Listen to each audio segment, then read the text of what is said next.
राधे राधे। कभी सोचा है, जब सब कुछ टूट जाता है, जब कुछ समझ नहीं आता, सब तरफ अंधेरे जैसा महसूस होता है, तब क्यों तुम्हें ये लगता है जैसे कोई तुम्हें संभाल रहा है? कभी पूछा है खुद से, कौन संभाल रहा है? अगर हाँ और जवाब नहीं मिला, तो ये सुनो। अध्याय 4 के इन श्लोकों में श्री कृष्ण कहते हैं, मैं तब आता हूँ। बट कब आता है वो?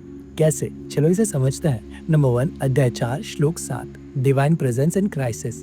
यदा यदा हि धर्मस्य ग्लानिर्भवति भारत अभिधानम अधर्मस्य तदात्मानं सृजाम्यहम्। यहाँ पर कृष्ण कह रहे हैं, जब जब धर्म की हानि होती है और अधर्म की वृद्धि होती है, तब तब मैं पृथ्वी पर प्रकट होता हूँ।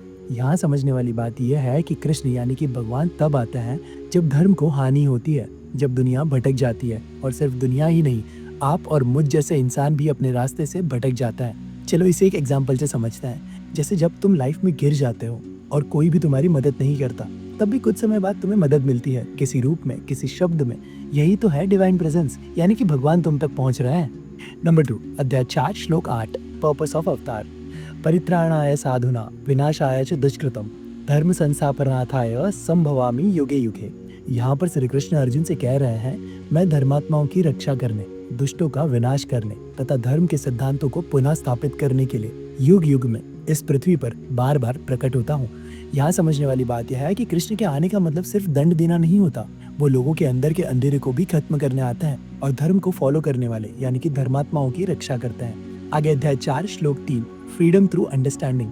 जो मेरी इस लीला को समझते हैं, वो जीवन मृत्यु के चक्र से मुक्त हो जाता है। यहाँ पर कृष्ण अर्जुन को समझा रहे हैं, सिर्फ कृष्ण यानी कि भगवान की बातों को सुनना ही नहीं, बल्कि उनकी भावनाओं को, उनके उपदेशों को अपने जीवन में उतार लेना ही मोक्ष की शुरुआत होती है। चलो इसे एक सिंपल एग्जांपल से समझते हैं। जब तुम पूरी तरह से भगवान यानी कि कृष्ण की बातों को समझने लगते हो, धर्म अनुसार चलते हो और जीवन जीते हो, तो अंत में निश्चित रूप से तुम्हें मुक्ति यानी कि मोक्ष प्राप्त होता है। नंबर 4, अध्याय 4 श्लोक 10।